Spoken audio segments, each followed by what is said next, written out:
I'm Femi Oke. This is Time for Nature, and at a time when our environment needs our help probably more than ever before, we are going to be talking to some extraordinary environmentalists and people who are taking care of our world and inspiring us to do the same. Hello, Lewis Pugh, UN Patron of Oceans. How are you?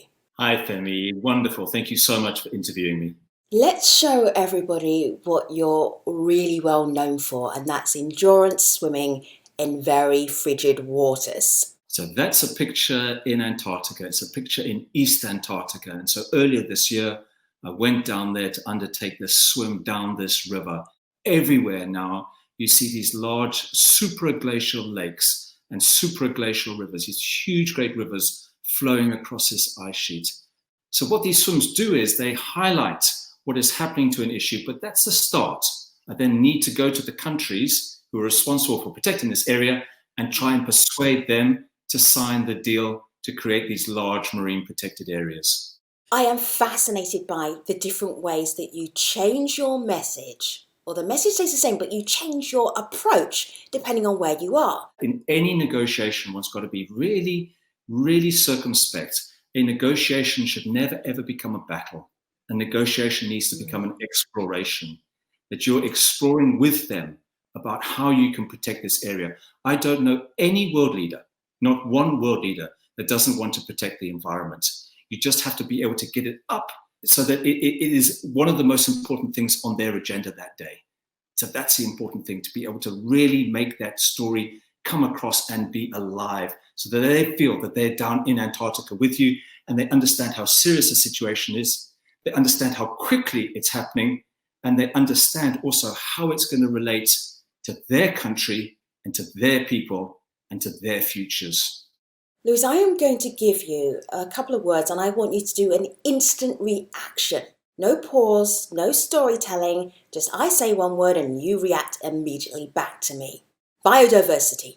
Crucial. Oceans. Happy. Climate change. Existential threat. World Environment Day. It's a fantastic opportunity to share with the world how important it is that we protect the environment. We rely entirely on the environment for our very survival and for the whole of the animal kingdom. This is the one day in the year when we can shout out for nature. I love that answer.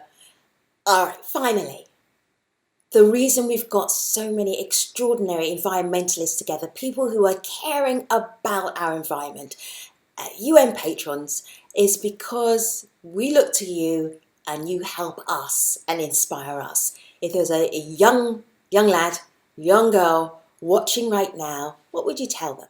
Oh, I would ask every single person, not just the young people, but everybody across the whole world, every single age, every single nationality, please. We need as much help as we can now to be voices for nature. When the United Nations appointed me as the UN patron of the oceans, the Secretary General said something very, very simple. He said, Lewis, I just want you to be a voice for the oceans. Be a voice for penguins, for dolphins, for seals, for sharks, for all the magnificent biodiversity in our oceans. They are not represented in parliaments. We need somebody who can go out there and be their voice.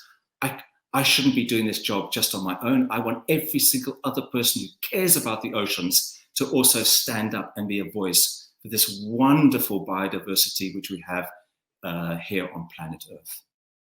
Lewis Pugh, UN Patron of Oceans. Thanks for taking time for nature.